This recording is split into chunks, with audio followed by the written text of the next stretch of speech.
Okay, we're rolling. Hey, welcome back to the How to Podcast series. It's Dave with you. Hope you're doing well. We are wrapping up a little 4-part little mini series on podcast hosting skills, specifically on working with a guest and helping your guest to feel comfortable on your show. Now, some of us will have some pretty intense conversations on our podcast, and we want to make sure that not only our guest is comfortable, but also our audience. So if you don't have an interview-based podcast and you're about to skip this episode, hang on, because the same principles that apply to your guest apply to your listening audience as well. So swap the word guest and put listener in. It's the exact same feel that you need as a host, whether you have interviews or you don't. So before you leave and jump to the next episode, there's actually some stuff in here for you as well, even if you don't have an interview. But we're wrapping up. This is the last part of our 4-part little mini-series here, and we're going to be talking about protecting your guest throughout the entire process of what we've already discussed on the show. If you haven't heard the other 3 episodes, please go back and listen to those as well. But let's get into the conversation. I'm glad you're here. Thanks for listening. So as podcasters, we have this unique platform, this space where we get to have conversations with people, A, that we probably should never have time with, and B, talking about topics that either we know something about, but not a lot, and our guests coming on, they're the expert. And I keep referring back to a recent interview with Linda Fishman on my Living the Next Chapter podcast. And Linda has a book called Repairing Rainbows. Linda is an adult now with her own family, but when she was little, when she was 13, her mother and her two younger sisters died in a plane crash with over 100 other people. And so she wrote a book about growing up through grief and all of that's happened in her family. It's a spectacular book, Repairing Rainbows. I'll have a link in the show notes and a link to the episode as well if you want to go hear that conversation. But what a powerful story, and a story that's not easy. It's not easy to talk about. And I'm not telling you that I did an amazing job in the interview. I still have a long way to go as an interviewer. But you'll hear my approach in that interview around some very sensitive topics in the conversation and navigating a topic that's not a common thing to talk about. A plane crash and losing your mother and your 2 younger sisters when you're 13. Like, how do you prepare for that mentally? How do you prepare for that and honor your guest and don't make it gratuitous and don't make it, like clickbaity and just focus on the things that draw a crowd but really don't have substance. I wanted that interview to be meaningful for Linda, meaningful for my listener, and to help Linda sell more books. That's the whole goal of the show. So Repairing Rainbows by Linda Fishman. But yeah, in that interview that I did with her on Living the Next Chapter, it was geared towards connecting the audience to the book. I really wanted to the audience to not just see this book as a sad story of loss, but there's a lot of hope in this book as well. And that's kind of what we were working towards. And when we were done, Linda really thanked me for the interview and the quality of the questions and the conversation. And I think we really had a great time together talking about a pretty heavy subject. And I think as podcasters, you may have the opportunity to talk to somebody like Linda who's lived through something traumatic personally or in their family or something, right? And how you approach the conversation as a podcast host really sets the tone for the entire interaction through the interview. I just want us to, in this last part of this 4-part little mini-series, is to focus in on how you as a podcaster, your goal, your task is to protect your guest throughout the entire process of your interview, from the moment you've connected with them to how you onboard them to pre-interviewing is what I do, all the way through the recording and then after the fact. How you protect your guest in the conversation.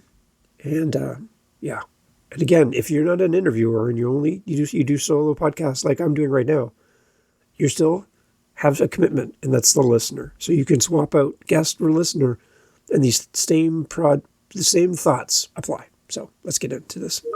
My goal in my podcasts, again, I've had some pretty intense conversations in the past, is to create a safe place that does not end when the recording stops.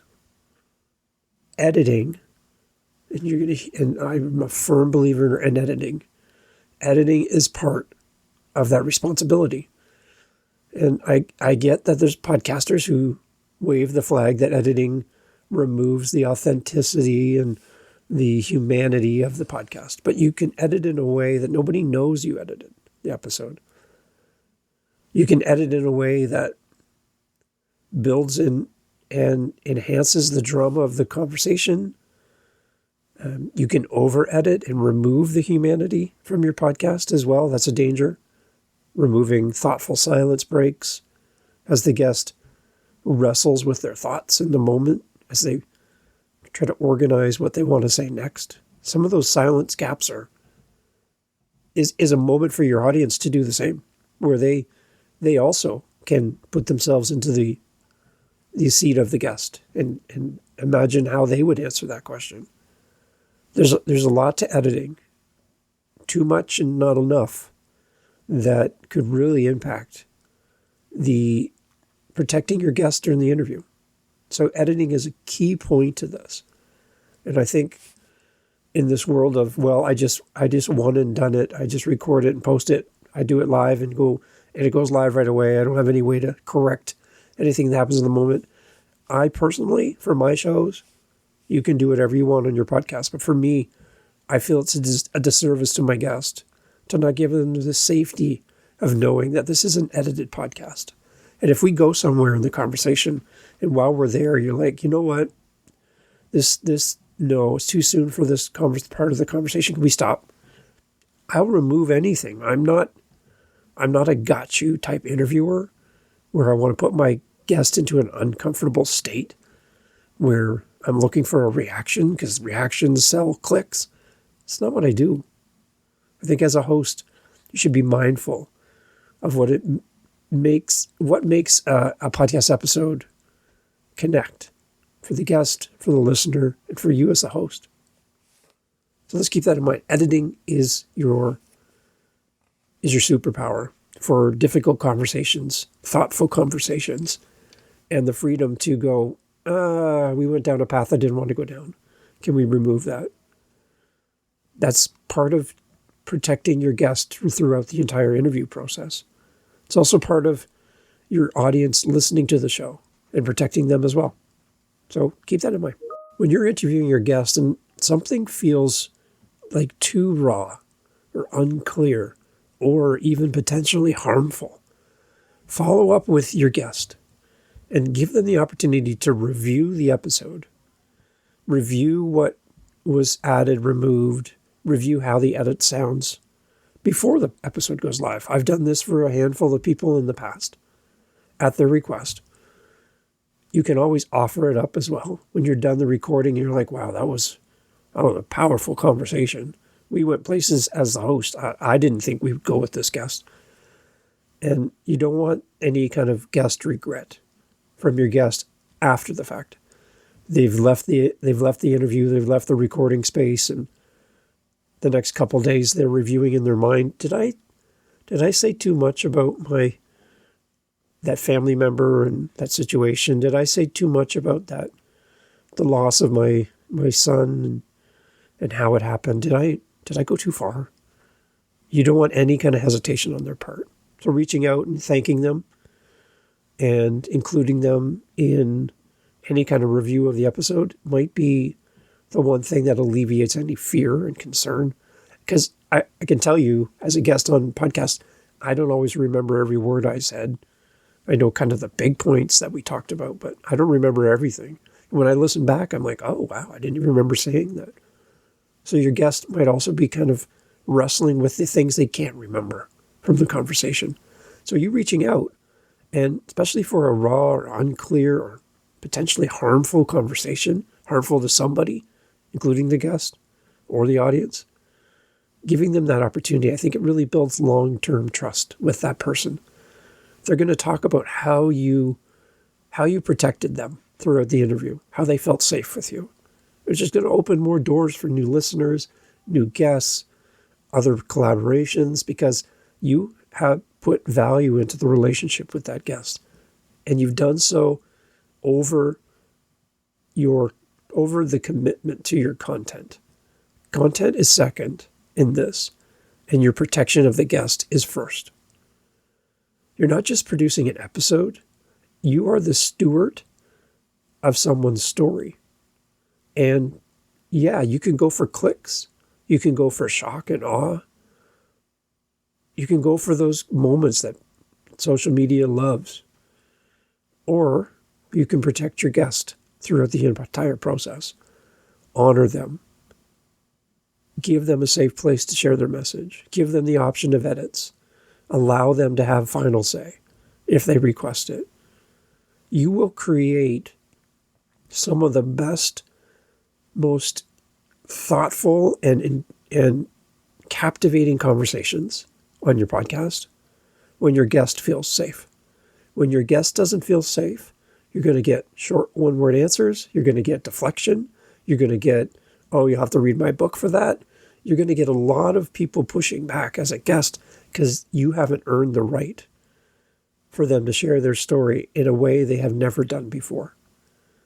Consistently, and this is not about me, consistently, my guests who have a very intense personal story to share throughout their book or whatever on my show have come to me, back to me after the fact, after the interview stops, and have said, this has been one of the most unique conversations.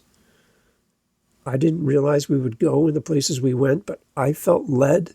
I felt encouraged and supported the entire time. I didn't feel like you set me up.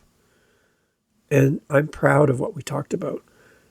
I had one guest on my show years ago, and she's a doctor, very professional. Everything I saw about her before I had her on my show, on video and other podcasts, very put together. Like, she's a smart cookie. She just, wow, like blew me away with the depth and the knowledge and her professionalism. So I knew that's how she presented herself. Everything all pointed back to that same spot.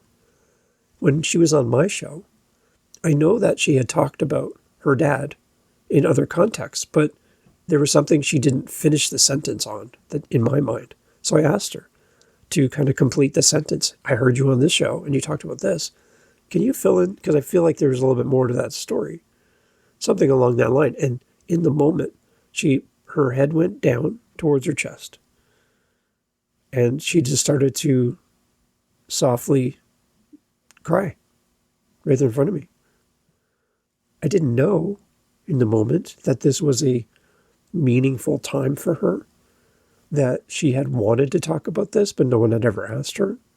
And the timing on her personal level, which I had no vision to, was perfect for that question because she was dealing with it in the moment. And I almost stopped the interview. I didn't know what to do, to be transparent. I didn't know because it doesn't happen often. And I asked her if she needed a moment, and she thanked me, and she continued, and she shared something with me on my show that nobody else has ever had the opportunity for her to share on their show, because I created that safe place and I guided her through the entire process. And that's what I hope for you. I hope your interviews are meaningful, engaging, that listeners lean in to the conversation. Like, they rewind that section again because they're like, wait, what did they just say? What was that question? What was that response? That's what keeps people coming back to your show. And that's what brings you more guests. That brings you more engagement. That makes people want to listen longer because you did something in that moment that nobody else has thought to do, has created space to do, cares enough to do. You made your guests feel safe throughout the entire process. So as we look back over the last 4 episodes around this topic, around podcast hosting skills, we talked about setting psychological safety before you hit record with your guest. We talked about reading the room and responding in real time with your guest, how to balance emotion and purposeful direction in your podcast episode, and this episode here, how to protect your guest throughout the entirety of your process. So if you are starting an interview process, a podcast, and you want to create meaningful conversations that last, and you're not sure how to do it, and you want someone with over 1,000 interview episodes under my belt to come around you and let's have a conversation and walk through some interview skills that could really help you, reach out to me at howtopodcast.ca. I'd love to be a part of that, and I'd love to support your new podcast. Reach out to me at howtopodcast.ca. We'll talk soon.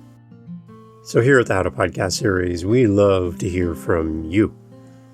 You might think that we get a lot of feedback. Man, we don't. We don't get a lot because people just feel like, why bother? Like, why? Does Dave really care what I have to say? And I do. I actually do really care what you have to say.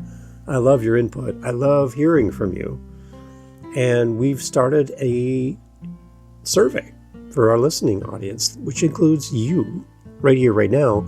And I'd love, love, love for you to head over to howtopodcast.ca. And you'll see our survey right there on our website. And take a few minutes, come through, answer the thoughtful questions we're asking of you to make the show better. Not just for you, but for everyone.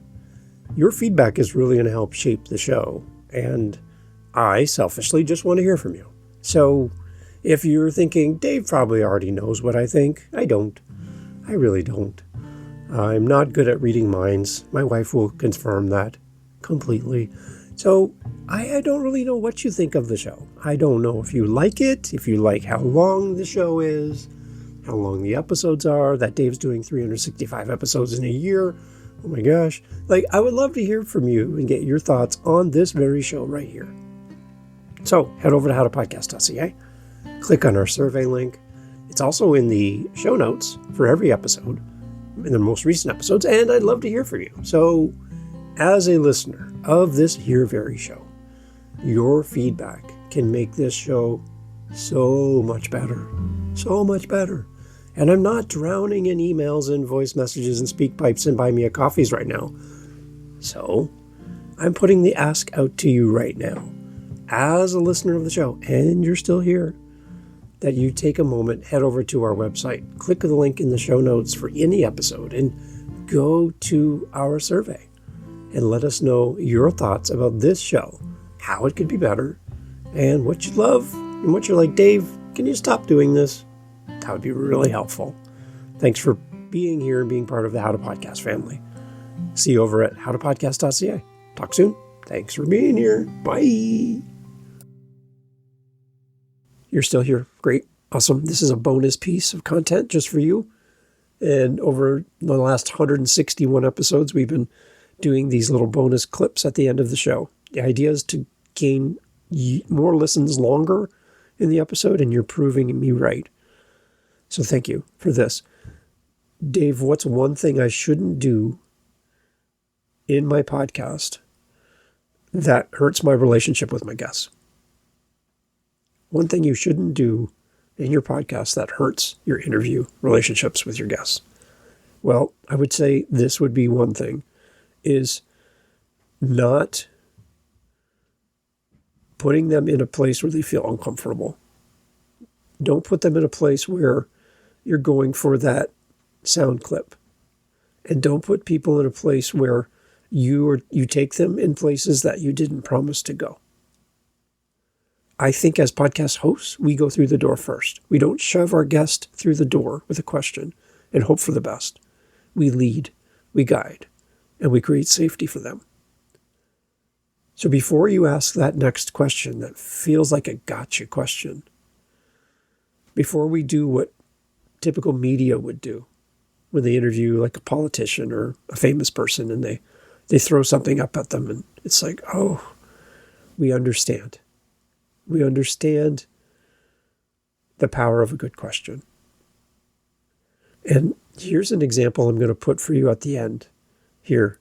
This was Martin Short on a TV show. And he was asked a question about his wife. Seems harmless, but the host didn't do their homework because at that point, Martin's wife had passed away. And the host, I don't think either in the moment remembered that fact, but Martin, he responded with grace.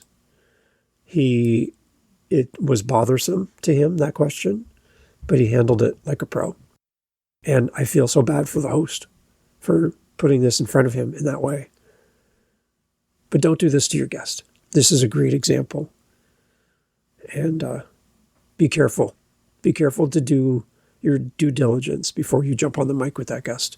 Because this right here is an example of something not going right. Here's Martin Short being asked a question about his then deceased wife.